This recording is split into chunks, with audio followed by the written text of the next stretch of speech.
I'm Manouk Akopyan. Thank you for tuning in, and thank you to our partners, personal injury attorney Nelson Gevorkyan. Hi everyone, we are joined by none other than Scrappy Ramirez The one and only, baby. at the Brick House Boxing Club. I mean, you're all wrapped up, just finished the workout. Looks like you might be preparing for a fight. What's going on, Scrappy? It's the first, quote unquote, first day of camp, first sparring session. So I feel good, and I'm looking forward to get back to where I left off. You know what I'm saying? Absolutely. So how's life been since December 14th, the last time we saw you in the ring? I mean, life is life, and you know what I'm saying? No matter what you do, like, it's a roller coaster. It ain't easy, you know? There's good moments, there's bad moments, so it is what it is. But we're getting prepared to get right back in the ring. I'm trying to stay active, and I want to keep my momentum going. So I'm looking to get back sometime in April. In the Lexus Rocha card, and I'm looking nothing but big fights this year. You know what I'm saying? So, last chapter was called Redemption Season, and this chapter is called The Rise. You know, so I made up for my loss. I'm back on the winning side, and I'm looking to get right back to the world title. So that's where I'm at. Absolutely. Again, sounds like you might be co-main eventing a Golden Boy card. Yeah. If Alexis Rocha is going to be headlining that 115-pound title picture, it's still very competitive. We know Bam is one of the pound-for-pound kings.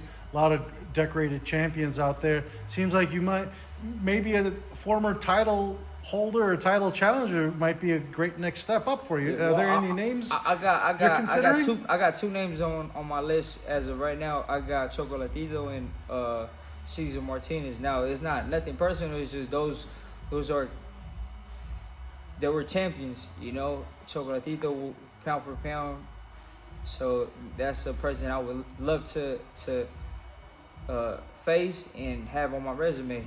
And so those are the two guys that I'm chasing, and I'm chasing greatness, bro. So I'm not looking for easy fights. I'm looking for big fights and entertaining fights, and fights where I could carve my name and get my spot in this boxing world.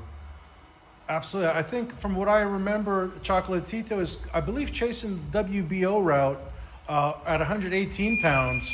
So there might be some issues there with the weights and all that, but I think Cesar Martinez, that could be a lot more likely. Yeah, 115, right? He got suspended, and I think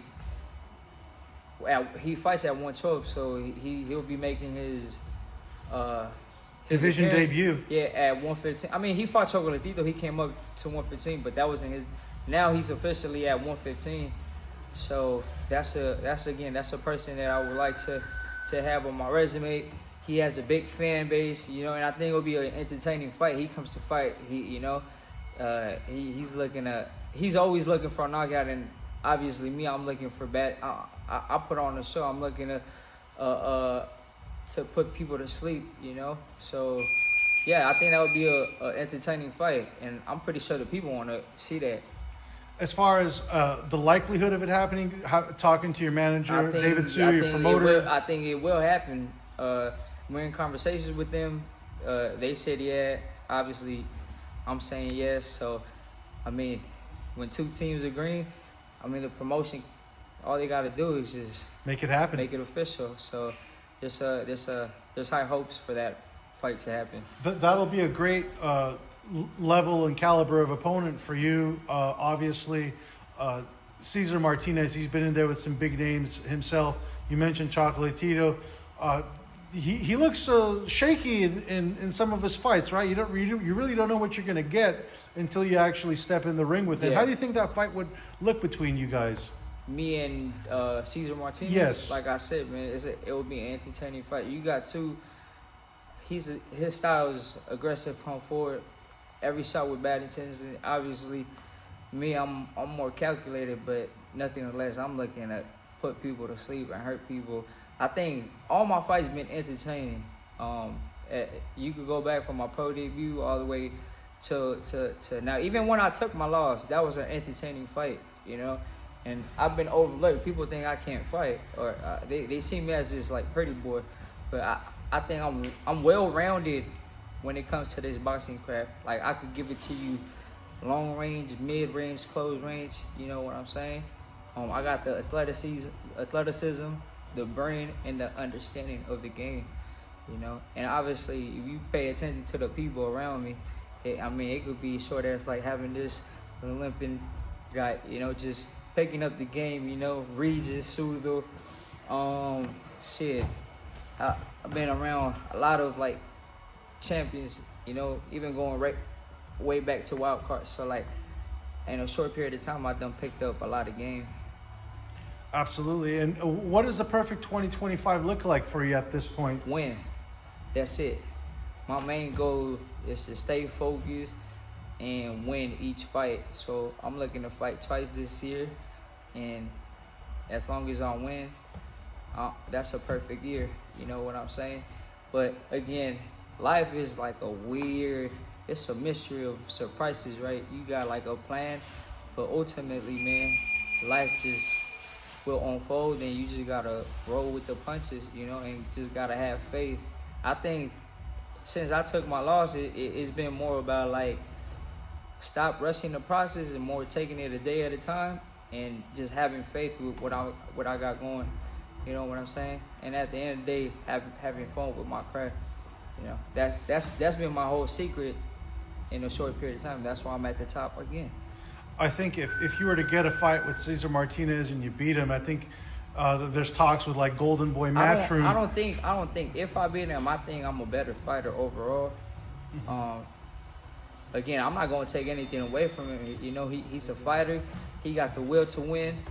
But there we go, Zurdo Ramirez in the house. you just gonna cut through the camera, huh? We're gonna spar later on. Anyway, yeah, I'm looking to win by all means. So I don't hope, I don't wish. That's why I show up every day, and I put my money where my mouth is. You know what I'm saying? I talk it, but that's because I believe it. So I know I'm gonna win. I have faith, and yeah, we'll see. You guys will see April. We talk. There's conversations of a Golden Boy Matchroom 5v5. It seems like there's a new thing. Yeah. That could be happening this year as well too. We've seen it already with Queensberry Matchroom. Yeah. That would be a great fight. You and Bam Rodriguez, right? 115 pounds. I think when it comes to like the 115, in order for that to happen, like you gotta give the top dogs a great dancing partner. I feel like I'm one of those. I'm one of the best in this weight class. There's no denial. Like Bam is number 1, and I'm number 2 in America. So like, what? That tells you a lot. And mind you, Bam been doing this for a very long time. Like he grew up in this sport. I started boxing out of necessity. You feel me? And I just by accident happened to fall in love with the sport. But I didn't start boxing because I love the sport. Like I started boxing because I needed to better my situation. You know, now I love the sport. You get me? It's not easy, but that's where we at. But anyways, to answer your question, I think that's a fight they should make happen. I want it, so why not?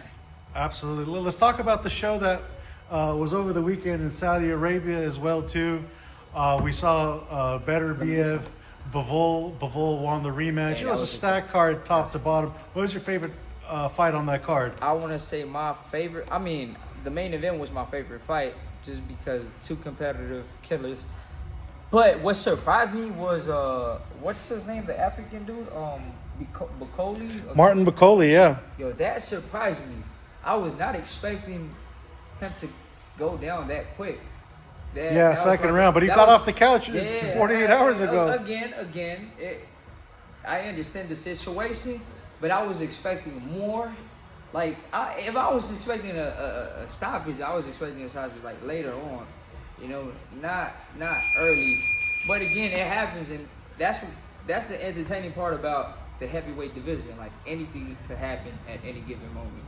Just take one shot. You got your stablemate, training mate, Zurdo Ramirez next to you. He obviously my son, my Mexican son. I can't say that. You could if you want. But Bivol, Beterbiev, we saw Bivol win the rematch. We've seen Zurdo been in the ring with Bivol too. Is that a fight we can see next? Because Bivol said he'll move up to cruiserweight. Looks like he wants to. Yeah, I think he would want to fix his mistakes at that point. But no excuses. But the reality is, you see this big man, right? Like he was drained at 175.